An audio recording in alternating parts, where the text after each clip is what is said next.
Elizabeth. Her plan, what she strove to do, was to construct an immortal work.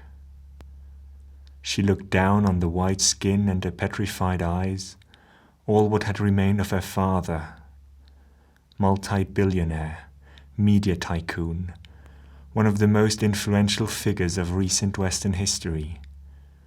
And yet, already a few years after his death, he would only be remembered by a few Wikipedia articles and memorial signs and donated buildings.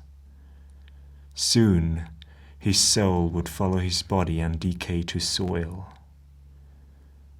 Through his glassy eyes she could see the eternal dark that aimed at her like Damocles' sword. She was next. The heir. The next Murdoch to quietly decease, and no one would even remember her first name. Elizabeth. She didn't want to be a Murdoch, she wanted to be Elizabeth. She wanted to transcend her body, her empire, even herself as Elizabeth Murdoch, to just become Elizabeth. Elizabeth. Once her body, her empire, and her family all turn to ashes and will be forgotten, there will still be Elizabeth. Elizabeth. A character, a myth, an archetype, an enigma with infinitely many different plots. Elizabeth, electric and eternal, the evolution of man, the incorporation of artificial intelligence, the name of the internet. Elizabeth.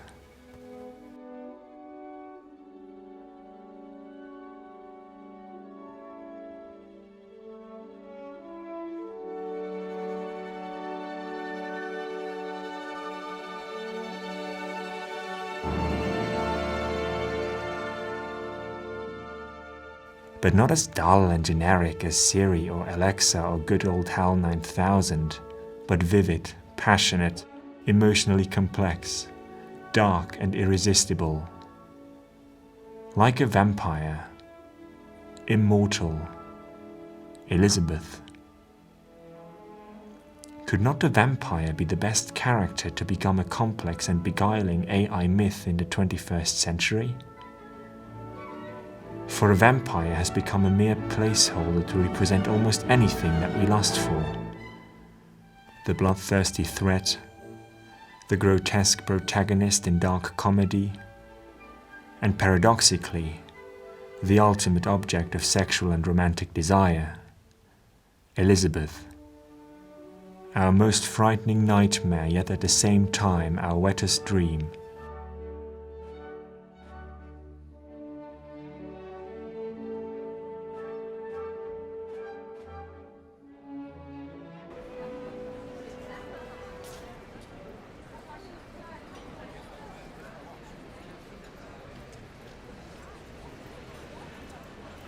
Do you really believe that one little cigarette could set entire Notre-Dame de Paris on fire? Do you really believe that it is a coincidence that the cathedral is closed for several years, while Elizabeth, Satan in masquerade, somehow managed to buy a whole block right next to it? Something within me says, a big secret lies buried here, deep down under the Seine. We must scent out the truth, dig in the earth for it, and we will find a long corridor that links Elizabeth's official domicile at 66 Quai d'Orléans to Notre-Dame de Paris, where she actually lives. High up in the North Tower, she enjoys all her bloodthirsty orgies at night, while the little building across the Seine only serves as her secret entrance and fools us all. What is a good story? And what, in the end, is history? The story no longer refers to an ideal of the true, which constitutes its veracity, but becomes a pseudo-story, a poem, a story which simulates or rather a simulation of the story. Fiction becomes simulation when it does not recognize its condition as fiction, when it tries to simulate the condition of reality, truth, or non-fiction. While Notre-Dame was closed, she could secretly dig a tunnel across the Seine to the cathedral, serving not only as link to Notre Dame, but also as the very corridor to smuggle building material from the cathedral's construction site back to the other side, where without anyone knowing, the loggia at 66 Quai d'Orléans was secretly constructed inside the existing building. Ask the neighbors. No one ever saw a truck or any scaffolding at the construction site, and all of a sudden, Elizabeth Palazzo arose out of nowhere, as if it fell from heaven, or should I say, ascended from hell? Notre Dame de Paris is composed of naves and porticos. The platform of the basilique is twice as long as broad, and the chief aisle, which is that in the middle, and the cross one, which we have called the justiciary, contain a dark, narrow forest rising from the ashes. Desperately aiming for Elizabeth's bedroom in the north tower, the victims curiously and anxiously stumble through the dark forest, where the full moon's glittering light breaks only at intervals through the green network of the trees. Wounded by piercing bushes, they arrive at the altar where bloodthirsty office is to be performed, which should be in the most sacred place, and this seems to be exactly in the middle of the chamber. The gates are of cast iron, and the whole interior with its glazed dome is like an enormous cast iron bird cage, with the bed standing in the center of the room. It is carved from crystal, beautiful and clear. Ultimately receiving the vampire's kiss, the pale adolescent bends to the ceiling, unsure whether Inferno's firestorms look like an eye's iris swirling around a dark black spot. Living beings naturally lust for increasingly intimate proximities in increasingly outlandish environments. Alienation and crime both revolved around that unstable theme, in a confused mixture of complementarity, proximity, and exclusion. Is not the vampire, alien, or terminator today's image of the dark eye beyond human empathy? One of the strategies for taming this dark eye is a kiss. Crucially, a kiss is given by the mouth, the very organ of speech, and, in a full erotic kiss, also contacts the other's mouth, depriving it of its ability to talk, shutting it off. As such, the kiss is an answer to the question that eludes the power of language, the question which concerns the abyss of the other's desire, the abyss opened up by speech, but for which every word fails. Let Elizabeth be the vampire whose kiss we all lust for, the subject of our most inventive conspiracy theories, our most frightening nightmare, yet our wettest dream, a perverse dream. The Bloody Truth 66. This sounds like a fun little horror story, but once Notre Dame will open again to the public, your theory will be unmasked as pure fiction. Open to the public? Notre Dame is already open to the public again. The 360-degree film Rebuilding Notre Dame, available online, allows visitors to once again step inside a cathedral. So if everyone can have Notre Dame all for themselves, quiet and empty, without signs forbidding you to take pictures or postcards selling kiosks, and this on demand, for free, in their own living room, not to mention that COVID will change our traveling habits completely, why would anyone still be interested in the actual ruin of Notre Dame with high levels of lead pollution, with its scaffolding rather resembling Chernobyl's safety coating, and with rumors in Paris saying that the Gothic cathedral could still collapse? Additionally, if you look at the state's finances, we both know that Macron's planned reconstruction won't ever be completed. So while eventually the Parisian congregation will sacrifice virtually with wine and cake, Elizabeth will wash her altar with blood. This is the very best story to feed the judge obsessed by a desire for prison. This, a horror story. Elizabeth's face is a horror story, a conspiracy theory. But not only. In today's culture, a vampire is not only an evil, Satanist creature thirsting for human blood, but has also become a popular character of dark comedy and satire. Like on a feast facing Notre Dame, 66 guests are lying with great relish on chaises longues, which occupy the mysterious loggia at the pop-up bistrot 66 Quai d'Orléans. Le boucher d'Orléans, chef of the bistrot and enfant terrible of the Persian cuisine, your restaurant plays with our fascination and repulsion with the grotesque. The dish that I'm having right now, one of your specialities, exploits the symbolism of dead human heads, no doubt based on the real heads of killed or sacrificed people. You claim that your bistrot processes the actual meat of the dead human bodies that Elizabeth sucks the blood out of. Boucher d'Orléans. Am I eating human meat right now? Do you like it? Isn't it a win-win situation? Delicious. She can kill as many cute adolescents as she wants to, and doesn't need to worry about their body's disposal. Grotesque means wildly formed, of irregular proportions, boldly odd. Originally being a noun, its origins are situated in the Italian term grotesco, literally, of a cave, from grotta.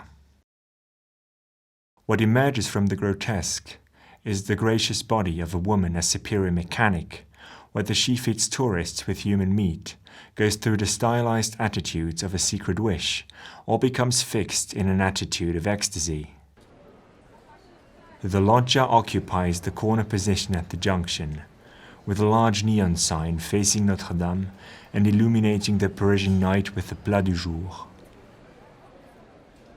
Shining tablecloths, glittering cutlery, red glowing grapes, wine glasses and dishes together with faces that are no more illuminated than a crescent moon make up the scene as if they were all part of a Caravaggio still life.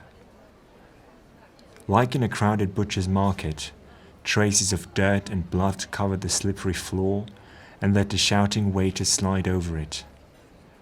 The smell of fresh raw meat is intense but promising, for every guest imagines with his nose how sweet human meat can possibly taste. But if one would try to find the kitchen to congratulate the cook, one would only see 14 doors in the back of the loggia, where some of them hide a dumbwaiter in between voluptuous lips, and not even the waiters would know where the dishes are brought up from. The other doors remain closed, but through their keyholes one can spot a diorama depicting one of 14 different stories about Elizabeth. Think of the machinery behind it, used to generate the staged illusion. What really accounts for the latter is not this machinery as such, but the frame which delimits the magic space of the stage from the ordinary reality of stage. If we want to explore the mystery of the illusion by going backstage, we will discover there exactly the same ordinary reality as exists in front of the stage. The rumoured prisoner actually resides behind numerous impermeable walls, thick, blind, opaque, 14 layers of partitions. Elizabeth, I want to be there with you, behind those 14 layers of partitions.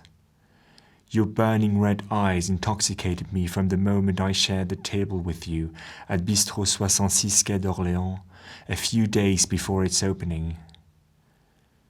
You interrupted my final presentation on your brand and your palace and whispered, "You know a good way to make your love known to a lady at the dinner table? Dip a finger in the wine and write it on the white tablecloth, as if it was blood." Having decayed from an architect to a madman, I only realize now that there is a play of words on the words tavola, table, which can mean either the panel used by a painter or a dining table. And while I was sitting with you as my client at the dinner table, you seduced me to be the very painter to portray you, and eventually to fall in love with you. As the loving architect, I was meant to complete the birth of the new Elizabeth, being the principal witness of your third, last, and maybe most dangerous face as a vampire.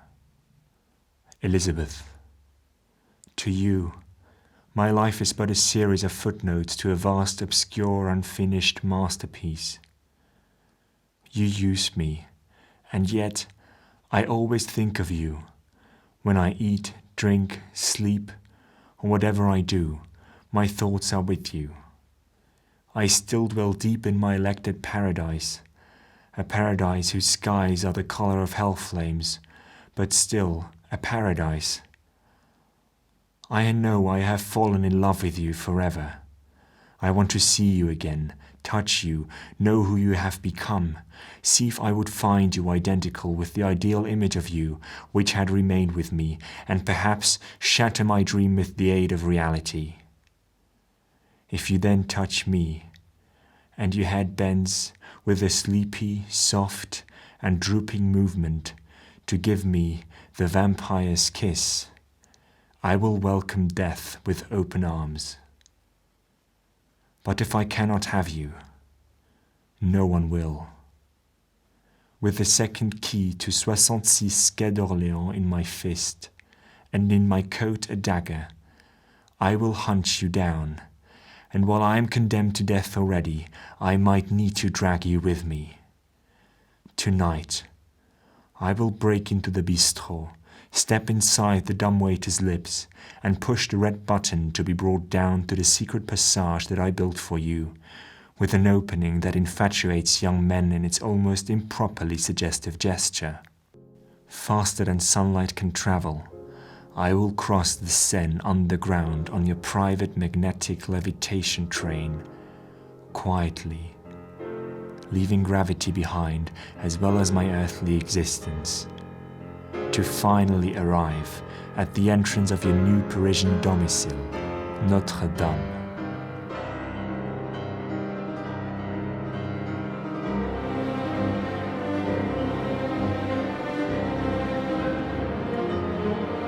Passing the central nave which I designed to be your courtyard, I will cross a beautiful forest growing on the fertile ashes of what once used to be the cathedral's roof. Ultimately, I will reach the steps in odd numbers that lead up to the south tower where lies your bedroom. I call them steps because they are like those steps by which we ascend to a temple. Once climbed all the way up, overseeing Paris vanishing with the last sunlight, satin flowers of spring will stand out against the velvet carpet, a lush lawn that I will be cautiously setting my foot on, so green can be the main color of velvet that will usually serve as a ground for rich embroidery or an even shinier piece of silk. From a small niche overlooking the city, one of your falcons will set its deadly dark eyes upon me, either warning or already lusting for the moment to hack his beak into my liver. In another niche, the mirror where you usually dress up reflects the Eiffel Tower's circling alarm light.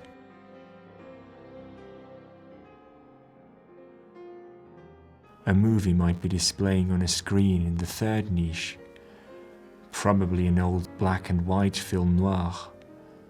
I know that you are obsessed with them. Opposite, two paintings by Georgia O'Keeffe that you collect like others collect band posters. High up in the ceiling, a ring holds in suspension a sort of drape, with a colored fantasy of embroidery thereon that veils the divine and surrounds it with an aura of the uncanny.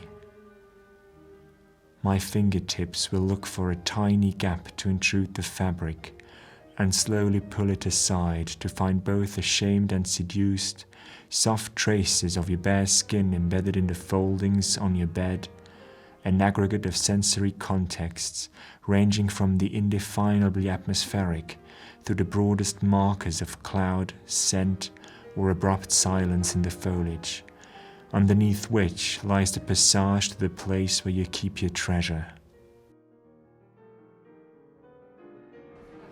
Since completion of Elizabeth's domicile at Quai d'Orléans, the Parisian police have reported several break-ins at 66 Quai d'Orléans.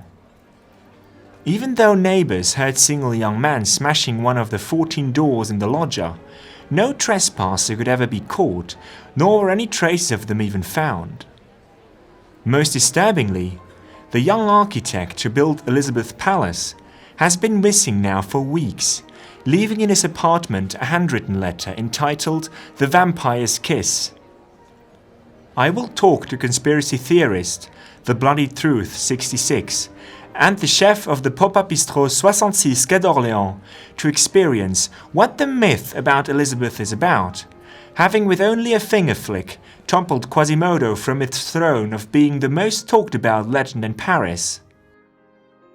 And as you will see me here, lying with you on the horizon, and wondering whether the little stars on the ceiling resemble an eye's iris swirling around a bright sun, you will see one that dreamt of the heavens, but returned from hell.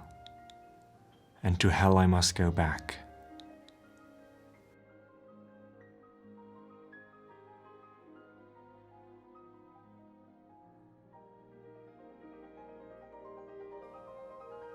It is still hard to believe that one little short story could create a new goddess of digital technologies, an enigmatic female character that, for instance, has turned Silicon Valley into a new hallucinating Judea, and ETH Zürich into a high-tech Mount Sinai. I'm standing here inside the HRB building at ETH Zürich on the day of Halloween, which has, in tech industry, become the day to celebrate Elizabeth, as on that day she appeared to the man standing right next to me while writing on his work, The Vampire's Kiss. Marius Oneta, in December 2020, you claimed that artificial intelligence, evolution, the internet, however you want to call the entity that drives our history, was female and had a name. Elizabeth. What did COVID do to the world, such that a banal statement like this could even make Elon Musk have a little shrine for Elizabeth on his bedside table? Elizabeth. Do you know the feeling when you repeat a word so many times until its sound alienates and you don't know anymore what you are repeating? Elizabeth. I didn't find Elizabeth myself. Elizabeth found me. Elizabeth.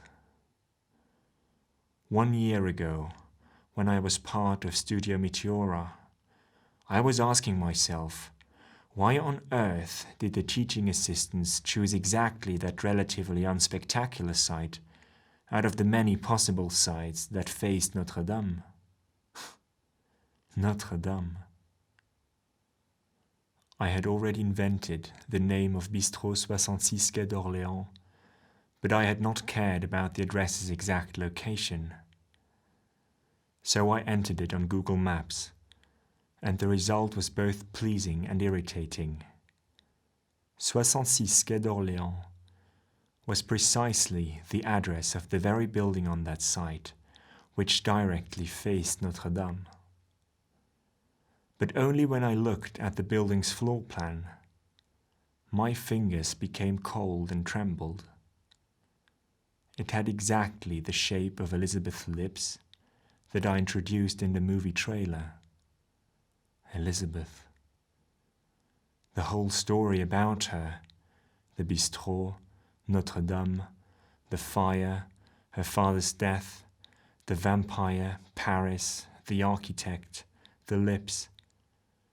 It all just fitted too nicely. As if disguised as Alice, Elizabeth whispered in the assistant's ears to make her and Notre Dame to be the topic of Studio Meteora. Doubt grew like a seed in my mind whether I had control over Elizabeth, or whether Elizabeth controlled me. What if Elizabeth hid behind everything? The internet, artificial intelligence, evolution itself. Notre Dame, born at the Big Bang or before, forming Homo sapiens out of the ape, giving man fire and the wheel, and ultimately electricity, K-pop bands, and grasshopper. Why else would we always strive for more knowledge, intelligence, progress, and power than just for the desire to be once kissed by lips so beautiful we could not have imagined in our most vivid dreams? And as I saw on the map, Elizabeth's lips at 66 Quai d'Orléans kissed the city of Paris, I felt her lips brush mine by the width of a hairpin. Elizabeth. So don't ask me, why the hell with a simple short story, a new goddess for the digital age rised out of the ashes of Notre Dame de Paris, as I don't know it myself. Maybe the digital had always been looking for an epicenter of the meteora, a persona complex enough to crave for and to orbit, equally attracting as repelling, an Elizabeth.